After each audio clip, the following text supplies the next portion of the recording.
If I can't keep my head held high enough, I'll just speak love and watch the smiles come, bring my spirits up. There's some shit I like to fix, but I still know that I'm blessed.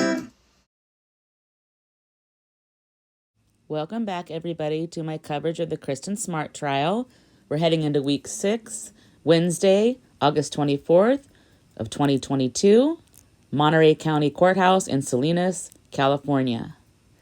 Dateline was actually in court today, and maybe now that there's more transparency with the over 3,000 docs released from the Media Coalition motion and the ruling by Judge O'Keefe, let's cross our fingers. Maybe they'll be there more often. I'll continue my coverage either way with my local perspective. I look forward to more access. Currently, I'm able to use 5 printed variations and 5 video variations minimum each time that I research, but there's not a whole lot of content to any of those, so I get what I can. Oh my goodness, today's testimony was unexpected. Wait till you hear. I'm looking forward to this, actually. I figured they'd continue with a dog handler testimony because there's one more dog handler team we haven't heard from yet, and we haven't heard from the expert Andy Redman regarding the dogs. I've noticed this trial has been very unconventional, with constant jury questions, recalling witnesses multiple times, and other unconventional methods. Therefore, I wonder if they will circle around later to keep the research regarding the cadaver dogs fresher in the memory of the jurors. We'll just have to wait and see. The trial resumed today for the 2 men accused in the disappearance of Stockton native Kristin Smart. Before we get into today's testimony, I want to give you warning here that today's testimony does include sexual assault and rape content. In the United States of America, stats reflect that 1 in 6 women have been victims of rape or attempted rape. So I know this could be triggering to many. I'm apologizing beforehand, you might not be able to watch it. Can you believe those stats? I mean, I remember 15 years ago, it was 1 in 8, so it's now 1 in 6, and it's not getting any better. It's unacceptable in my opinion, and people like Predator Paul should be stopped the first time. Paul was in high school the first time it was actually reported to law enforcement that he sexually assaulted someone, including drugging them beforehand. History proves that sexual offenders reoffend over and over. Many sexual assaults are not reported, and others are not even believed. I know that happened to some of the victims in Paul's case, or should I say cases. Knowing Kristin's age, this stat shows that 54% of sexual assault victims are under the age of 30. So here we go. We're going to hear from more of Paul's victims today in the court of law. The jury heard from a woman who says Paul Flores sexually assaulted her at his home. Rhonda Doe was on the stand today to tell her truth. Her last name is not available since she is a victim of sexual assault. Her story goes back to 2008, setting the stage. It was January at the Thirsty Club bar in Redondo Beach, California, which is still there, by the way. You'll see some pictures here coming up. It was close to closing time when Paul Flores showed up on his bike, and they were actually leaving the bar at the time he rolled up. And see, I'm already suspicious of Paul that he arrived at that time, raising my spidey senses, arriving, of course, near closing when everyone is already all liquored up. He came up on his bike, they chatted with Paul, and the group of people that Rhonda Doe was with invited Paul to hang out with them at their place. Paul accepted the invite, but he said he had to go to his house first and asked Rhonda to walk with him to the house. The walk is said to have taken 10 to 15 minutes, and along the way, Rhonda sobered up, and by the time they arrived at Paul's house, there was a very steep driveway that she recalls, and once inside, Paul offered her a glass of water. He brought her water from the kitchen, and then he went back to the kitchen for some time before he offered her a quote-unquote house tour. Here's where it starts to get scary. She does recall entering Paul's bedroom, but she can't remember much after that. When she eventually came to, she was in Paul's bed, naked, with Paul on top of her. This is chillingly similar to the sexual assault that Paul did in high school.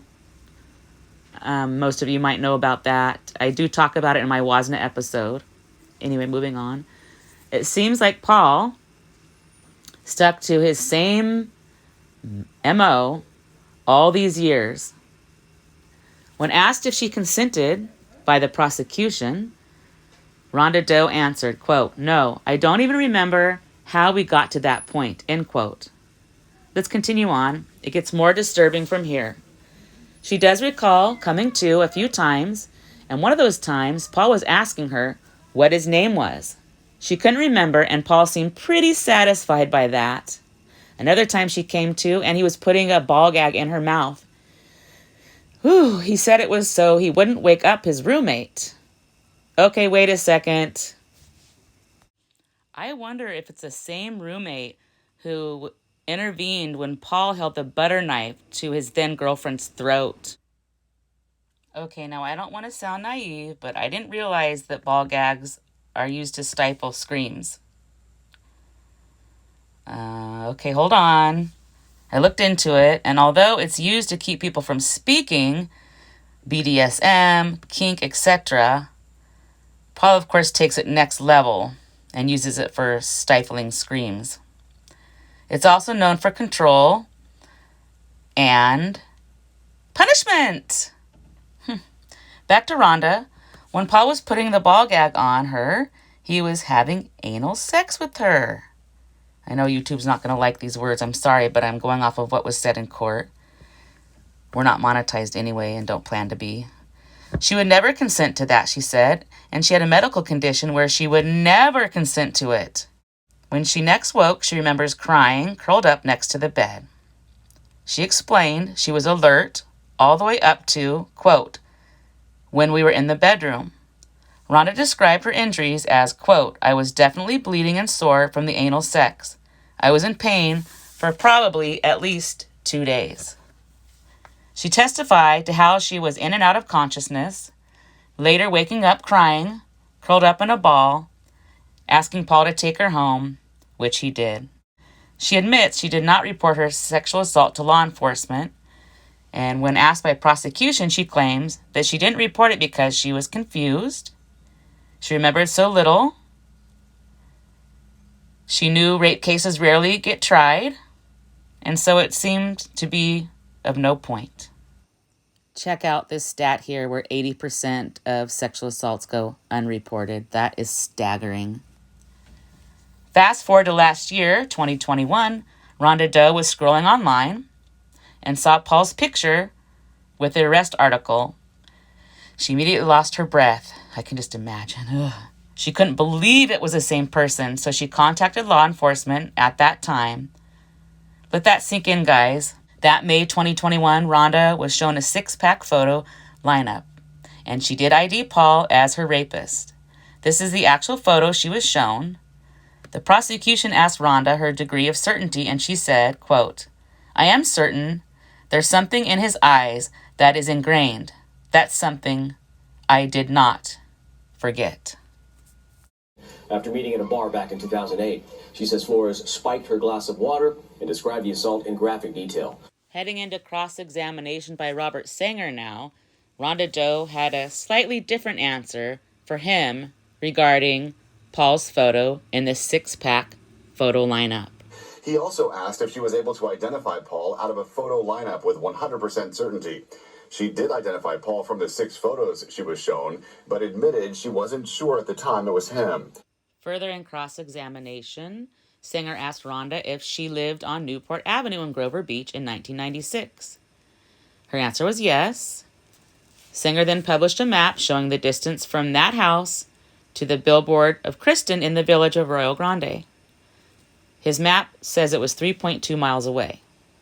Sanger asked Rhonda if she went to the village in Rio Grande from time to time. And you all know the rule in court. Don't ask a question that you don't know the answer to. I guess Sanger forgot that because her answer was, quote, "I don't recall ever going there." Sanger said, maybe to go to dinner or a restaurant or something. And Rhonda says, quote, "Nope, not that I can remember," end quote. Side note, that billboard he's referring to is at the far end of the village. It's far beyond the restaurants and the shops, etc.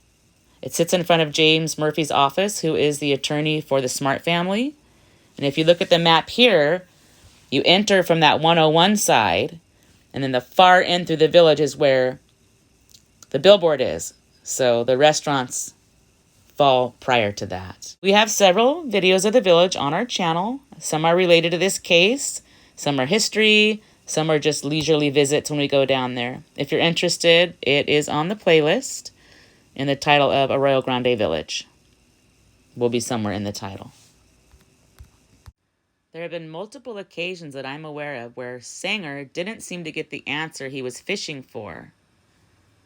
Rhonda did attend Cal Poly in 1995, 1996, and part of 1997. Sanger was trying to get Rhonda to admit that she must have followed the news on the Kristin Smart case. She said she heard about Kristin, how she disappeared, but she never heard or saw Paul on the news as a person of interest. She told Sanger she definitely didn't follow the news from San Luis Obispo. She admitted to Sanger that she didn't recall Paul's dogs barking. And Sanger used that opportunity to ask her, quote, "You don't recall a lot about that night," end quote. Sanger had Rhonda Doe review the route that they walked to Paul's house that night, which to me was eerily similar to Kristin's final walk. During cross-examination, Paul's attorney Robert Sanger asked Doe why she didn't tell investigators that she attended Cal Poly during the time Kristin went missing. She was a student at the university for the 95-96 school year and part of the following year and lived in Grover Beach. She said she did tell investigators, but back in 1996, she only knew that Kristin was missing and didn't know anything about Paul being a person of interest. Is it just me, or is this leaving egg on his face? I'm always curious to how the jury is interpreting this. And speaking of the jury, I've actually heard that some of the jurors have been quite expressive with reactions and facial expressions, which is pretty cool, even like making their eyes bug out crazy and like smacking their hand on their head. I know we all wish that we could see these reactions, but quite interesting to know. Rhonda recalls Paul showing up at her house, and she ended up blocking Paul's phone when he tried to call her. Sanger did bring that up during the cross-examination. And check this out. Is he distancing here? He also referred to the other person involved, as opposed to using Paul's name directly. More jury questions. You know I love the jury questions. First question was, do you recall any conversation on the walk to the house? I wonder if it's that same juror that asked the same question regarding Kristin's final walk from the party on Crandall Way to the dorms. Rhonda Doe answered that she chatted about sports, which she isn't really into. She told Paul she was going to a Lakers game that weekend. She also recalls they had very little in common. And the next question was, what was his demeanor during the walk? Rhonda Doe's answer was, he was acting normal, being polite, nothing that stood out at all. Sanger asked if Paul rode his bike home or walked. Rhonda says Paul tried to get her to get on the bike, but she told him to stop, and they both walked the rest of the way. Apparently, Paul reacted to this answer. When asked to describe Paul's bike, she recalled it wasn't a mountain bike or anything. She said it was like a BMX bike, and Paul began to shake his head for the first time. Ruben's attorney, Mr. Misick, had no questions for Rhonda Doe. He doesn't have to do a whole lot. Next, the DA investigator, J.T. Camp, is back on the stand. I'm pretty sure this is the 5th time that he's been on the stand so far, just going off memory.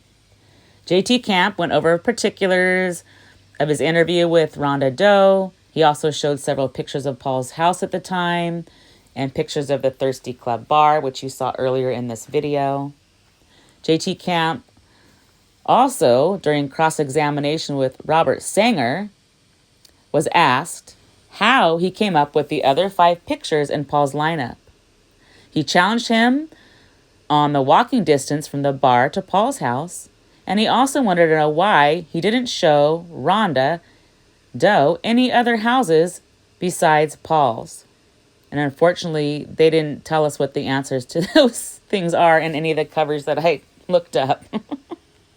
Here's some background related to the alleged sexual assaults and what we can expect as the trial continues. During the over 2 decades between Kristin's disappearance and Paul's arrest, he had many different run-ins with the law, including being accused of rape by 3 different women, accusations that Paul's jury are going to hear about during this murder trial, and that process started today. Years later, Flores moved south to Los Angeles, where, again, he came under the scrutiny of law enforcement. In LA's Redondo Beach, Flores was being investigated for rape and was a suspect in 2 more cases of sexual assault. In the Redondo Beach case, the LA Times reported that in 2007, a woman had gone out with friends and had some drinks. She told police that after drinks, she awoke in a stranger's bed, naked and wrapped in a blanket. She had no memory of meeting the man beside her or having sex with him. According to her medical exam, there was no obvious indication of force or assaultive behavior. In 2011, 4 years later, the DNA sample collected from the woman's body was identified as belonging to Paul Flores. You all recall the stats we saw earlier in the video about unreported rapes and how many women are raped and how many are not believed. So this next tidbit probably will not surprise many of you. In the end, Los Angeles prosecutors did not charge Flores with rape. After decades of suspicion, Paul Flores was arrested last April for Smart's murder. Flores was charged with murder, while his father, Ruben Flores, was charged with accessory to murder. Both pleaded not guilty. 2 months later, prosecutors sought to amend the original complaint in the murder of Smart to reflect the 2 Los Angeles rape charges. Local station KEYT had this report from the hearing. Prosecutor Chris Purvell argued the motion filed by the DA's office looking to add 2 rape charges that he says took place in Los Angeles County in 2011 and 2017. But the judge hearing the motion to include those additional counts ruled against the prosecution. Judge Craig Van Rooyen made his ruling denying the motion to amend the charges, saying they could inflame the jury and potentially affect the outcome of the case. While the charges of rape won't be considered by a jury, evidence of Paul's alleged sexual misconduct will. California law allows prosecutors to admit such evidence to show his predisposition to commit sexual assaults. 3 women, including the woman in the Redondo Beach case, are expected to testify Paul Flores drugged and raped them. Prosecutors hope to convince a jury that Paul attempted to do the same to Kristin Smart. The media has access to the actual witness lists, and they know it will include some more Jane Does, basically. We're going to hear from 2 more. So Rachel Doe is another one that the judge will allow in. She will say she encountered Paul in 2007. Of course, Rhonda Doe encountered Paul in 2008. And then Sarah Doe will also claim that she encountered him at a bar and that she was also drugged and he was aggressive and forced a gag in her mouth. Just some really graphic testimony. And it's all part of, the rules of evidence in California, Rule 1108, where he's charged with murder while in commission of a rape that allows the prosecutors to bring in this type of testimony, this MO of what they say he allegedly did to Kristin Smart. Yeah, a big ruling in the prosecution's favor, Yes. because these types of witnesses can absolutely change the game. Chandler Painter, thank you. You know that we also value opposing opinions here.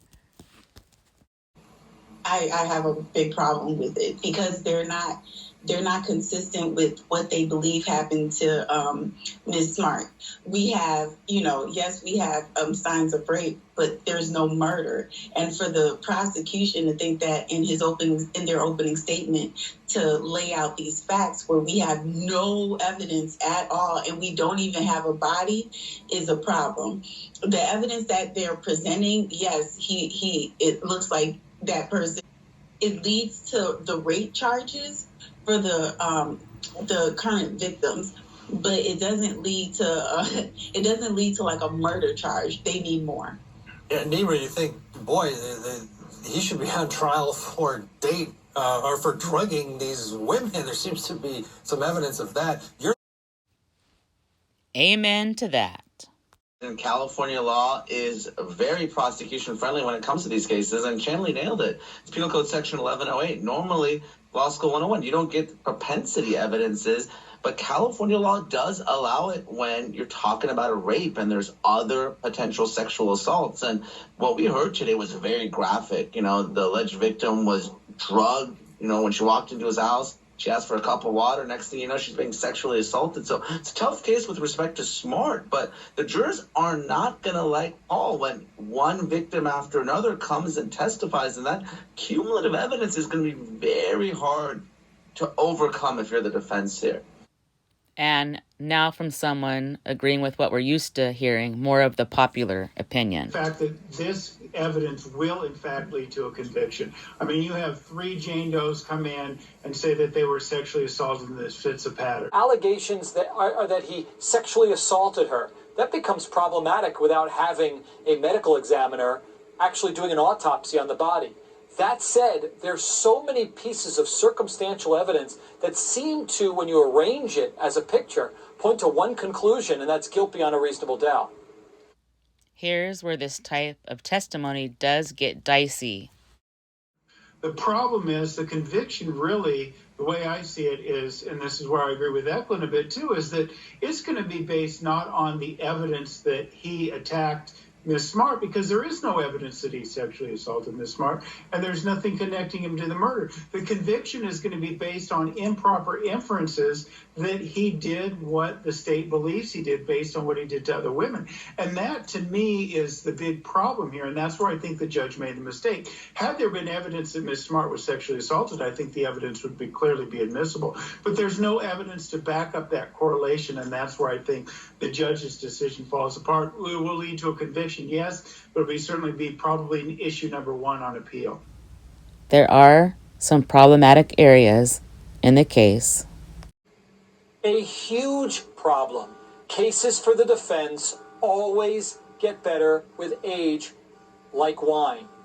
So if you want to be a prosecutor, you want to move that case along as quickly as you possibly can and get it to the jurors where people's memories are fresh. This is just the opposite.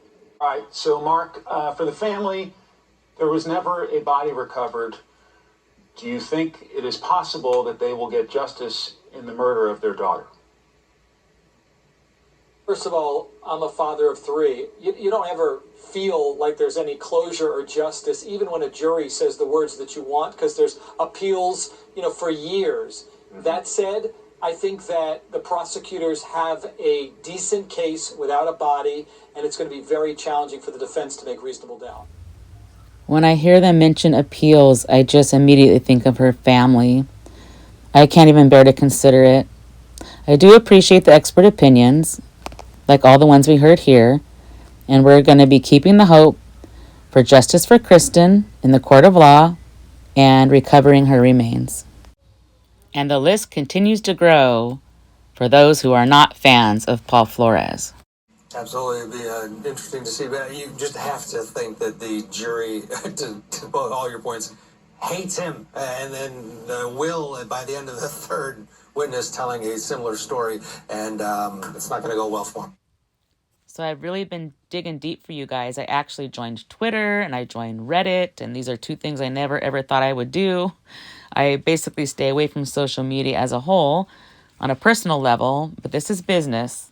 And I had to follow Chris Lambert. He's the best source for this case. So it was worth it. These slides here explain a lot for me, such as how small this spot is where the quote-unquote stain is, and where it is on the mattress as well. When they explained that they had cut away the mattress, and the way they described it in court, I thought it was basically covering the whole corner of the bed, and they cut the corner off. And that's why you should never assume. It's never helpful. I, of course, never mentioned my assumptions since I needed more data to form an actual understanding. So, bam, now we know. Here are some additional pictures as well of the dorm area and specifically Paul's room, the location, aerial view, some more of the windows, that type of thing. So I would like to bring these things to you guys when I find them. So far, out of the original 8 alternates, 4 are remaining for Paul and 3 are remaining for Reuben. At the end of court today, Judge Jennifer O'Keefe met with several jurors about more potential days off and conflicts. The discussions were not made public. Court ended early today. Testimony is set to resume tomorrow. Tomorrow being Thursday, August 25th, 2022, week 6 of the trial. Flores was the last person to see Smart alive after a party near the Cal Poly campus back in 1996. Paul's father, Reuben, is accused of helping to hide Smart's body. As always, justice for Kristin. If I can't keep my head held high enough, I'll just be love and watch the smiles come. Thanks for watching. Bring my spirits up. Don't forget to stop and smell the flowers. There's some shit I like to fix, but I